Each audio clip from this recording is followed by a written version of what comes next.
Hello, everyone, and welcome back to Channel Dad Bryon Lape Reads. And here we have some more about Sweden. Sweden's been a very popular topic of late. And now this comes from Zero Hedge. Interestingly enough, I think Twitter really hates this website because anytime you come from here, I found this on Twitter, but when I went to click on it, it said, this is good, whatever. So this is more of a kind of an opinion piece, I guess. It's a little kind of a little combination, but hey, we'll see what's going on in Sweden and see.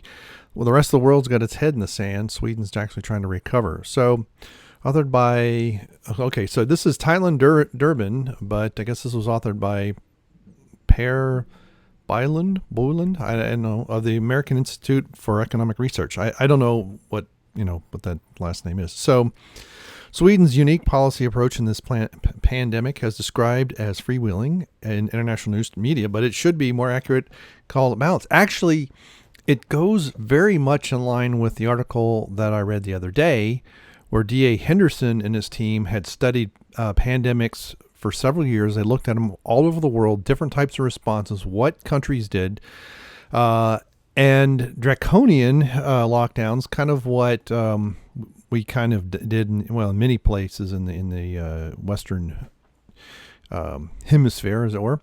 Well, Western Europe and the United States and other places, they're horrible. The economic impact is really bad. What it does to people is really bad, and it's worse than the disease. So Johan Giesecke, a world-renowned epidemiologist and advisor to the Swedish government, calls it evidence-based. And I would say absolutely. Now, I read an article too previously that the Surgeon General of the United States was going to start taking a more data-driven approach, yet the states don't seem to be complying with any of that, or he's changed his mind. I don't know. I was very enthusiastic when I read that, thinking, hey, we're going to come out of this lockdown with sensible regular things. And every single day, the insanity gets worse. Every single day. We're just digging the hole deeper. We're not even wanting to come out of lockdown. Even the states that are sort of opening aren't doing it right. And where I am, we're doing a very slow opening. I think tomorrow is the first day that restaurants can have patrons if they're outside. Well, it's going to be 60 degrees and rainy for the next several days. So no one's going to sit outside and eat 60 degrees. So, and a lot of places don't have outside seating. So, people, and it's just insane what's going on. So the Swedish Public Health Agency early decided against lockdowns and quarantining the population. Quarantine the sick. Quarantines are for the sick. Most people suffer a few complications from COVID-19 or asymptomatic without a vaccine or cure available in the foreseeable future. There have been multiple coronaviruses. We have vaccines for none of them. I thought we actually had vaccines for some, and then I went and looked it up. Zero. Now, a lot of people will say the cold is, but it's really on the fringes, and to kind of equate the two, I think, is really a misnomer. Without a vaccine, okay. Sweden, therefore, focused on protecting the old and the frail while flattening the curve and expanding healthcare capacity. Okay, now they didn't really flatten the curves too much. They did it where it made sense, and they expanded their capacity, which the United States could have done. The U.S. and the states could have done exactly the same thing. Just say, hey, all elective surgeries are canceled for 2 months. Okay, we're going to utilize help. Medical staff gets reallocated to help with people that are ill, and we isolate the sick and the elderly. That's what should have happened. That's not what happened at all. That's what happened in Sweden, and they are beating the socks off of a lot of most of the countries. Sweden's comparatively lax policies allowed schools and business to remain open, but high schools and colleges are closed. Nursing homes, which I don't understand the high school and colleges, but anyway, public gatherings are capped at 50. So they had some things, okay? And there are social distancing rules in place for restaurants.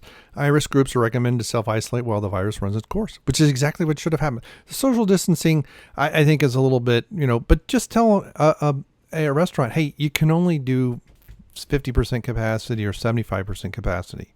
Okay. Most restaurants have too many tables in them anyway, because they got to make, every time that the government raises taxes, they got to cram more people in there. So, or, raises the minimum wage or whatever. Sweden's policy might seem heartless from the perspective of the pandemic only, but its approach this is what we did every other time. We didn't even do this. We've had pandemics that killed more than 1 million people, and we've never done this before. Okay, never to this level that has happened.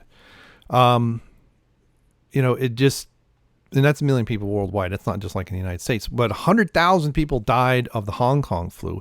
People acted like this is going to be the Spanish flu revisited, okay, which it wasn't even close. And I think a lot of what killed people in the Spanish flu was, first of all, it wasn't identified because World War I was going on. So it actually starts in 1917. Then you have a lot of stress put on people in Europe in particular because of World War I.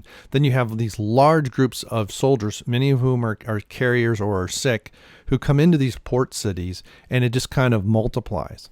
And when they finally figured out a lot of what they were doing was wrong, and they were taking people outside, they were getting sunshine and different things, that's when it really started to break. And similar with the COVID stuff, because they thought they were putting people on ventilators and all that. And then they realized this is actually killing people. This is why the need for ventilators went away, even though the numbers weren't dropping, because they realized that was actually making it worse. And we actually have multiple treatments, but people don't want to deal with them. So policies might seem hard. Okay, but it may be working. So Dr. Mike Ryan, the WHO's top emergencies expert, recently lauded the approach. See, and this is something else. People, and I read an article about this, and people are like, well, I don't know, but, it's like, well, which experts are you going to believe? And yet here we go with more evidence that Sweden did it the right way. There's a good reason to avoid large-scale lockdowns, and Sweden's approach recognizes the downside of such measures. The economic and mental impact on people is huge. Much bigger than the disease, and that's part of the problem. While widespread disease has an expected cooling effect on the economy, the world's adoption of China's extreme measures has forced an end to the economic boom and pushed an apparent severe global recession. Well, we're past recession at this point. We're in the depression numbers now. In the States, we've got 35 million people who are unemployed. I read another article today, and this is a craft beer bar, but it's another small business that says we're done. We cannot come back from this. We are closing forever. And that, and people are getting more and more insane about, oh my God, you don't have a mask, you don't have gloves. The worst of it is well past. We're well past the curve. We're well past the time when we should be fully open. Yet people are absolutely freaking out. So we've got people mentally deranged because of the response of their government and the media. Over 30 million Americans have been laid off, pushing unemployment from 19%. 19% is depression numbers. Okay, recessions stop around 10, 11% unemployed. I mean, we had basically we're headed for depression when Carter lost to Reagan in 1980. We had what they called the misery index. We had double-digit everything, double-digit unemployment, which wasn't as high as 19. We had double-digit interest rates, and we had I forget what the third one was. Double-digit interest rates, double-digit unemployment, and something. Oh, misery. Dissatisfaction with the government. I forget which is still really high. The shelter-at-home decrees kept many more millions at home climbing the walls. This grounding of many tens of millions of healthy and productive people puts further strain on already weakened production and supply chains. And it completely disregards how the human immune system works. Okay. This is not simply about economics. The economic impact goes beyond pure financial losses. Business closures cripple supply chains. Yeah, this is also what has happened. So even if let's say every business that survived could open today, they couldn't get enough supplies for people. And we would very quickly, and they're already saying they're saying the meat shortages are coming. And I've seen it in stores where there's less chicken, there's less beef, there's less pork. And it's supposed to get really bad in a month, but more money cannot buy food from empty shelves. Yeah. Newly created money and spending. And then this is the other thing. We just, increased the debt by ridiculous amounts and gave people $1,200, which I don't know what it's supposed to help with. And that was once. And okay, I can get my car fixed, but a lot of people, that's not even a mortgage payment for some. Depending where they live, it might be 1 month's rent, might be 2 months rent. The mass infusion distorts prices and thereby the allocation of resources throughout the country, and it devalues the dollar. Okay, so we have exceeding 10% of the country's GDP is that. Yeah, these eventually necessitate corrections, typically through layoffs and business closures. Yeah, and it's only going to get worse. all because of this massive over panic. But financial hardship and forced long-term sheltering at home will also bring other ills. As expected, it is heart-wrenching. Child sexual abuse is reported up 22. Now, this I hadn't heard. I know suicides are up. We could also anticipate rises in other evils as people stay at home. Divorces, depression, alcoholism. Yeah, alcoholism is another one that I've seen increase. Unemployment in Sweden is projected to be 8.7% in 2020 due to coronavirus crisis, and GDP is expected to fall year over year by 3.4%. So this is going to take minimum. I mean, the Great Depression really didn't end until the 50s. World War II kind of reversed things, but the economic impact of the Depression really didn't end until the mid-50s. Yet importantly, Sweden is not seeing massive business closures, and the Swedish economy therefore retains the ability to bounce back. Unemployment. Okay, so it's in Sweden. So even without the draconian, they did somewhat of a lockdown, they're still seeing 8.7. I misread that. While unemployment is expected to remain high at 8.9% in 2021, the country's projected GDP is expected to grow by 3.4%. So that's interesting. So that's the same number it's expected to grow by. This could possibly be a large fraction of hundreds of small business being wiped out. That doesn't make any sense. So anyway, much aligned by these, focusing only on the pandemic, Sweden's policy could end up much closer to balancing the two foreseeable evils when restrictions are eventually lifted, barring a cure or vaccine, which we're not going to get. There are already cures. Okay, I am completely sick and tired of repeating this over and over. Hydrochloroquine has been demonstrated, especially with put a Z-Pak and zinc. It's amazing those three things work together to really combat COVID. Now, it's not 100%, but it's like 99.8 or something. And I find it interesting that the only place that claims to have had fatalities, even doing that, is in the United States. And it turns out that they were on ventilators, and that was the problem. If they would have taken them off ventilators when they did that, they would have survived. We have tens of thousands of people all around the world, probably hundreds of thousands by this point, that have done it. It's like a dozen countries. Countries that adopted more draconian measures will see some of the deaths Sweden has already suffered. Giesecke, I guess, notes that the difference between countries will be quite small in the end. Yeah, I think it basically, this is the thing that people think flattening the curve means fewer people are going to die. And it's not what it meant. That's not what it ever meant. And medical professionals, even the ones that I disagree with, I've seen on various videos and stuff, they've explained it over and over and over again that all it does is prolong the agony. Okay, this is like taking a Band-Aid off slowly. The concept was not to overwhelm the medical facilities, which I think was an absolute horse crap. I've said reallocate shut down unnecessary surgeries. Okay, someone with a kidney transplant, that's a necessary surgery, but a nose job isn't. Have medical personnel reallocated to help with emergency. They're doctors. They know, basically, especially once you have a treatment regime, which there are several treatment regimes that all work to varying degrees. It's not like they work 5% of the time. They're all in the high 90%.